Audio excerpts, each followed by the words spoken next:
It's been a year since the Walt Disney Company coup that saw former CEO Bob Chapek thrown out the door following the November earnings call in 2022, replaced by his predecessor and now successor once again, Bob Iger, a man who has led the Walt Disney Company down the path that it finds itself on today. That path has seen sharply declining box office returns, a Disney Plus streaming service that is spending way too much money creating content. They have intellectual properties that are worth billions of dollars languishing on back lots. Theme parks, domestically at least, that seem to be suffering from declining attendance. And a plethora of questions that seem to be swirling around things like HULU and ESPN and what to do with linear broadcast like ABC. It has been a tumultuous 12 months for Bob Iger, to say the least. And this earnings call today, the close of fiscal year 2023, is going to be something to behold. As we have for the past few years when we cover these earnings calls, we've assembled a panel of experts, some of them here today in this video to share their preemptive thoughts on their expectations for the Walt Disney Company earnings call. So sit back, relax, set your notifications on the live stream, link in the video description below, for 4 p.m. Eastern Standard Time here in the U.S. today. And welcome to Front Row Center.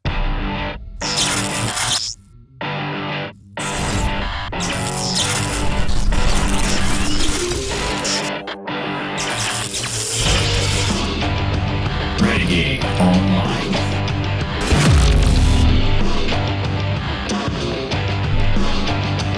Well, folks, welcome back. Another great day here at Valliant Renegade. It's good to see everybody out there once again. And if you are like one of the many folks watching this video, not yet subscribed, please take a moment and turn that little red subscribe button to gray. Hit that like button, hit that notification bell. Share this sucker out on the social medias. And of course, please do leave a comment before you head out the door today. Every Sunday afternoon at 6 p.m. Eastern, we got a live show, but we've got a big live show today. And that is the one that we get to do 5 times a year with 4 quarterly earnings calls from the Walt Disney Company and 1 annual stockholder meeting.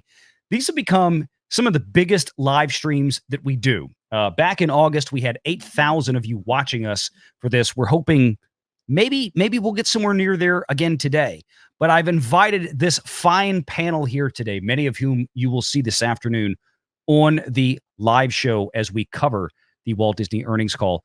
Mexican Iron Man, our resident accountant expert in chief. Legal Mindset, our resident legal analyst in chief.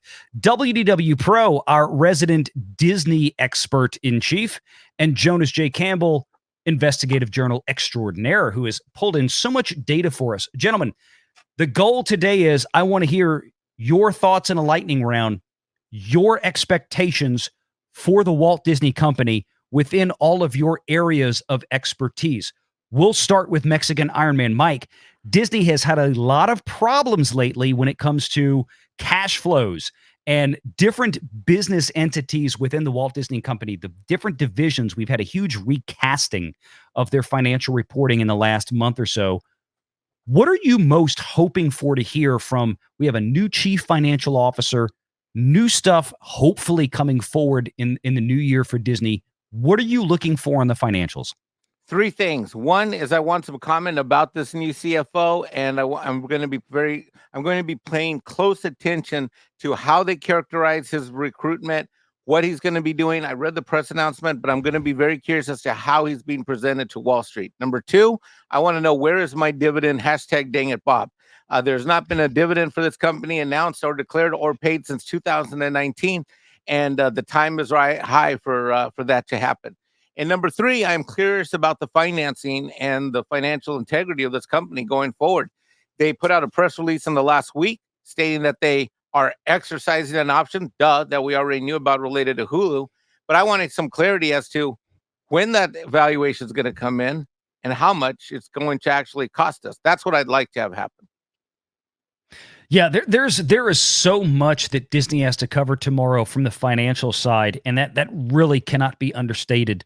We've got HULU deals, we've got possible ESPN deals. There's a lot of money that could potentially, Mike, I think, come in and flow out of the Walt Disney Company in the next 3 months, which could be, we're talking about $10+ billion in either direction in that end. So they've got a lot to catch up on. Let me go to WDW Pro next, going beneath you there. Pro, from the Disney side, the park side, the everything side. What are you listening for tomorrow? What do you want to hear? What do you expect to hear or hoping to hear from Bob Iger? Well, in the parks, we already know that the domestic parks have been used as a funneling system to send out, to siphon out the funds for international parks that are significantly more risky for the company. That does not seem to me that that's going to end. And so I think there's less anticipation or surprise available in that area. There's 4 things that I'm really looking for out of this earnings call.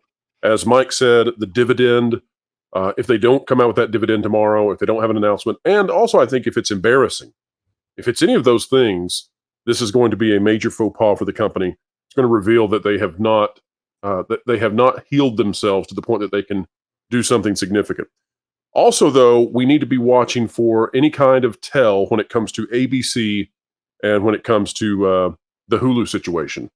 We covered this on the Pro channel yesterday, where they put out a press release that was, I will say, Jonas called it gamesmanship. We'll stick with that gamesmanship that seemed to have raised the stock price for Disney, and perhaps not according to merit. We'll leave it there. But I'm interested in ABC, Hulu. Also, North American Disney Plus subscribers. This is a big deal. If they announce, or if we get any kind of information that leads us to believe that Disney Plus lost subscribers again in North America, that will have been 4 straight quarters. And if there are 4 straight quarters of Disney Plus subscriber losses, then in your biggest market, with your biggest margin, that would start to coalesce, I suppose, the facts around what we're witnessing with the Nielsen ratings. The Nielsen ratings, of course, I mean, we just saw Loki come out, and Loki had something like a 39% decrease in ratings from first season to second season. Now, that should not happen, given the fact that subscribers are supposed to be higher. So we're watching that closely. And then finally, the last thing, and perhaps for viewers of the channel, they might anticipate this and be excited about this the most. I would not be surprised if we get some kind of creative restructuring note out of this, because the box office failures, the Lucasfilm failures, the Marvel failures, they have reached such a crescendo in the mainstream press now, via South Park, via Variety, via CNBC. I don't think that they can get away from it now. It has now gripped the mainstream such that the average Joe on the street knows Disney's in trouble. So I'm watching for all of those. And I think those are all excellent points. And you know, you kind of remind me something that's slipped off my plate here with everything else going on with Disney, but you're absolutely right. And that is the decline in the Disney Plus subs here in the US. It's been quarter over quarter over quarter, and that is their most lucrative market. You're right. And at the same time that they're struggling, even though they have 10 million more subscribers as Loki season 2 premiered than did the first season of Loki, or thereabout, at least in North America, which is where Nielsen measures. There's no reason for them to have lost 40% of their viewership share in Nielsen ratings season 1 over season 2 premiere. Disney is also looking to sell off their just absolute bonfire garbage of a Hotstar system they have in India. Nothing against India individually, but of course, India only returns about 59 cents to 60 cents average revenue per user per month in India, compared to here in the US, which is closer now to $7 with the price increases. And they're losing money over there, especially now with the IPL gone. There's a lot of things that just people are very curious about tomorrow. You mentioned Marvel, you mentioned Star Wars. We get rumors about Kevin Feige now maybe going over to Lucasfilm or whatever. Look, a bit far-fetched, but all of this is fun to discuss, and we'll discuss this much more tomorrow. Jonas J. Campbell, investigative journalist extraordinaire. You did a live show on Tuesday morning talking about very much at length. It was a brilliant live stream. I hope everybody goes back and watches it on that Park Place on the YouTube channel. You covered quite a bit of information. New chief financial officer. Your expectations for Disney tomorrow based on your experience here covering Disney now for the last several months. Well, I think that there's going to be a little smoke blown about the new CFO. They're going to use that to kill some time. But also, Mike is is right on the money there. However they choose to characterize the new CFO, that's going to be very telling about their coming moves, because he's a restructuring kind of guy. He comes from M&A at PepsiCo before he became their chief financial officer. He's all about business strategy. And PepsiCo is a company that buys and sells smaller companies in order to create a food portfolio to market continuously across different times of the year. So if Disney is getting into that, they are, I'm assuming if they're going to lean on that knowledge, they're going to try to structure the company to be a little bit more weatherproof, as it were, in all seasons. Now, the things that I'm specifically looking for is an answer on Disney Plus. I'm not really expecting a lot of subscriber growth in Disney Plus. Otherwise, they wouldn't have run the promotions that they've run recently. Also, I expect ARPUs to go down, average revenue per user to go down on Disney Plus, go up on Hulu. And let me ask, I don't mean to interrupt you, Jonas, but I'm curious. I just want you to stipulate, if you can, are you talking about average revenue per users declining on a global scale, or specific to core, or specific to the North U.S. America market? Because if they have a gain in users in the United States, it will be people that are paying $2 a month for Disney Plus. That will presumably sink their. I think they were at $7.30 in the last quarter, and if they've added a bunch of subscribers, then it will lower ARPUs, or it won't have much effect because the promotion wouldn't have worked. Now, of course, Hulu makes like $12.50 or something like that per user, and I would love to hear what they are going to do with Hulu. I think they're going to stick with that $8.61 billion number, even though they're probably going to pay 50% more than what they're saying as far as that goes. I want to know what they're intending to do with Hulu, because killing a streaming service that is actually profitable, that makes $12.50 per user, that's I don't think that's a good idea, and they are probably going to sacrifice it on the altar of the Disney brand in order to integrate it into Disney Plus, instead of what they ought to do, which is integrate Disney Plus as a premium tier of Hulu as prestige content. But they've got their business models reversed. The other things, of course, are the carriage deal. They want to get rid of. They have to answer for the Spectrum Charter carriage deal and how that went.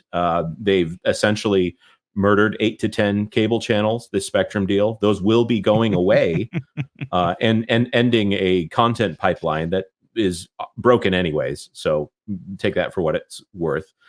They have to talk about what is happening with all of those channels that are not Disney core, and they need to answer some items on ESPN. I think they want everybody to fantasize about this $35 a month streaming service that Kevin Mayer is out there talking about yesterday on Tuesday morning. So. Yeah, a couple of things on that real quick. So you're right. The ESPN, for those of you out there wondering where that $35 figure comes from, briefly, that is this simply broken down. And that is that out of all of the $9 to $10 a month average that we know of that Disney gets per cable subscriber per month, if you're a subscriber of Spectrum, Charter, Cox Communications, wherever the hell you are, whatever cable provider you have, or DirecTV or Dish Network, your cable bill with a forward to Disney is roughly $9 to $10 a month. That's whether you watch ESPN or Disney channels or not. They are the biggest single premium on your cable bill. If they move to a DTC system there with ESPN, only 30% of those on the cord still that have yet to cut the cord because of live sports actually watch live sports. So in order for ESPN and Disney to recover the revenue that they would lose by ditching the linear broadcast system, they would have to charge roughly 3 times what they are receiving now per user on cable, because they would lose 60+% of that subscription revenue because they don't watch ESPN to begin with. As far as the ARPU on Disney Plus, you're right. I don't know if it's going to go down so sharply, because what I'm curious to see is how successful the Walt Disney Company has been introducing the advertising-based tier to Disney Plus. And I've said for a long time, since even before they announced it, they need to do this, and it would be very lucrative for Disney because they're one of the few people in the industry, or probably the best person in this industry, that already has the relationships with the advertisers to easily kick Disney into a very lucrative ad-based tier versus, say, somebody like Netflix who has zero experience in advertising. They had to hire people from outside to do that. So lots of good points there, Jonas. Thank you very much. Legal Mindset, you're up to bring us home, and I wanted to make you cleanup hitter because you are a heavy hitter, sir. And we need a good cleanup here for sure to unload the bases and get the 4 runs in. So you've been I'm always happy to get it in, Valliant. And listen, when we're talking about legal. Get your minds out of the gutter. We're talking about legal stuff here. We've got a lot to get in. We've got 6 homies, i.e., 6 huge lawsuits, over half a dozen lawsuits actively against Disney right now. So if you're asking me, what are we going to see in the legal field? It's impossible. I'll say that one more time.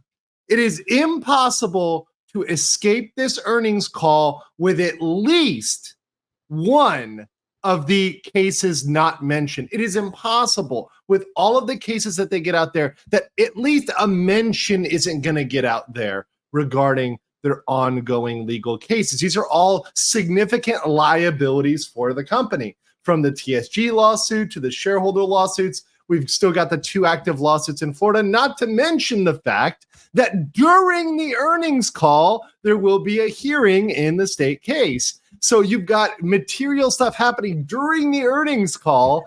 And actually, we just had, as I predicted in my latest video on things that are happening before the earnings call and would be really impactful, we actually had a response from the state dropped on that hearing they're having today right before the earnings call. So it would be insane for them not to ask, hey, what's going on with those Florida cases? I thought you said you were dropping things. I thought you said you were moving on. Well, if you're moving on, drop your case, drop your claims. That's what moving on looks like. Moving on looks like stopping what you're doing, Bob. It's in your hands. But they don't seem to be quieting the noise, do they? No. They're, in fact, continuing the noise. In fact, what they want to do is they want to continue this noise for the next couple years. They've continued to pump out through their shill media, ABC, The Street. I've covered, a lot of the people coming out there. Shout out to Daniel Klein for Beta of the Year for shilling Disney and continuing with the First Amendment law argument, which we've debunked time and time again. That is the worst case argument I've ever seen. It's so easily torn to pieces. And it's the one the media keeps parroting. It has now been almost a year of this discussion. They've had time to educate themselves, time to find that argument is the worst of all arguments for Disney. It's the poorest of all arguments for Disney, but yet they continue to espouse it to this day. So I find it very, very, very difficult to avoid any mention of legal liabilities, any mention of cases at this. Now, in my dream scenario, my fantasy, we would see all of the cases brought up. We would even see the speculative Gina Carano lawsuit brought up, right? We'd see everything.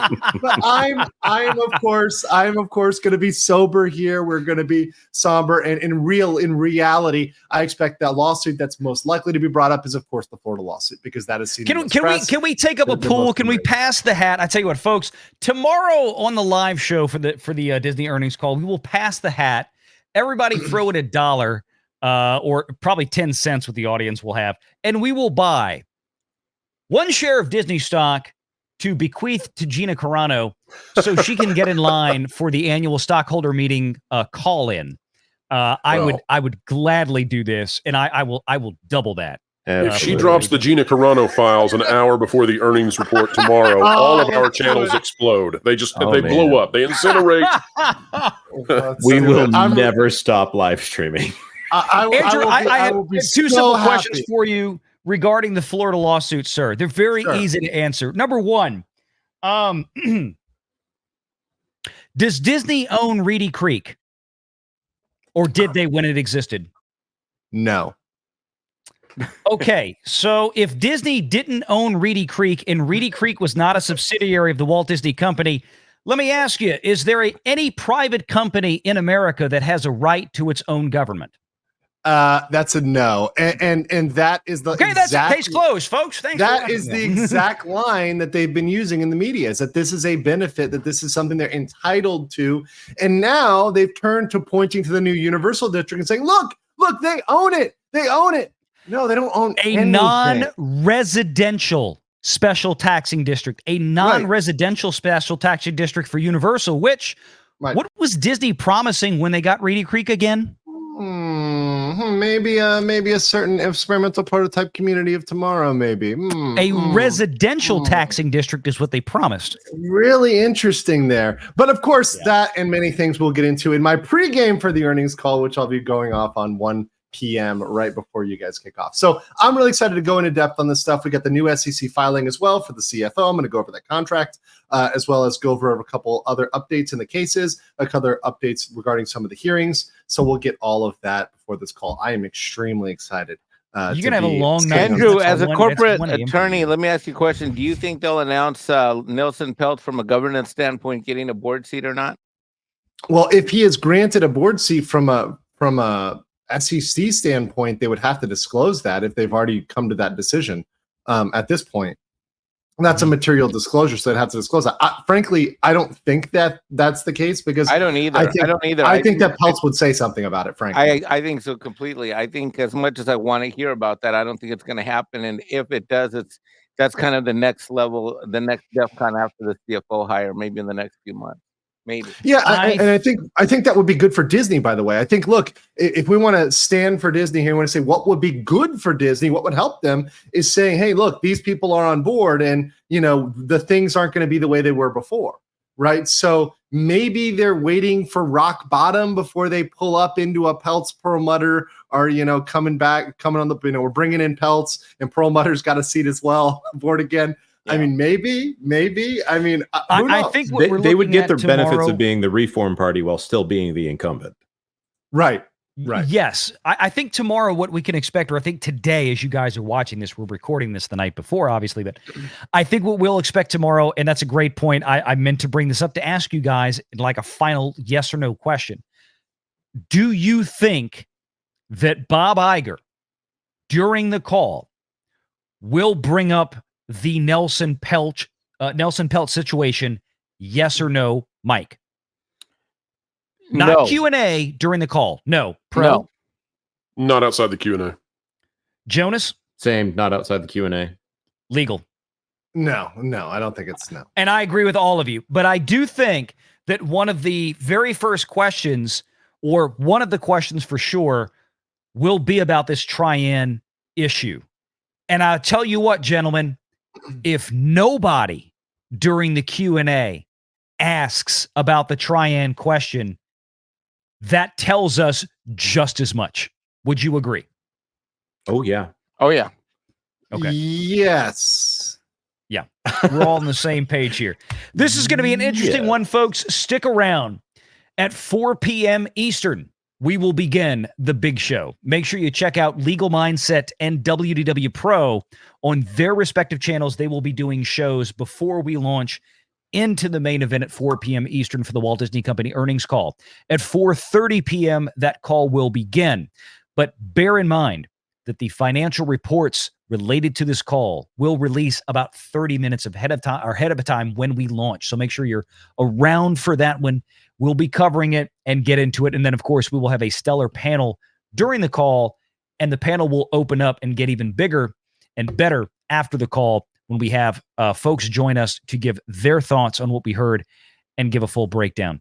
Gentlemen, thank you for joining us. Mike, Mexican Iron Man, Andrew, Legal Mindset, Jonas J. Campbell, and WDW Pro from thatparkplace.com. Make sure you check out all of their channels, and make sure you're here for the live show at 4 p.m. Eastern for the Disney earnings call right here on Valliant Renegade. And until then, take care. Make sure you're subscribed to Valliant Renegade and join us every Sunday at 6 p.m. Eastern for the live show.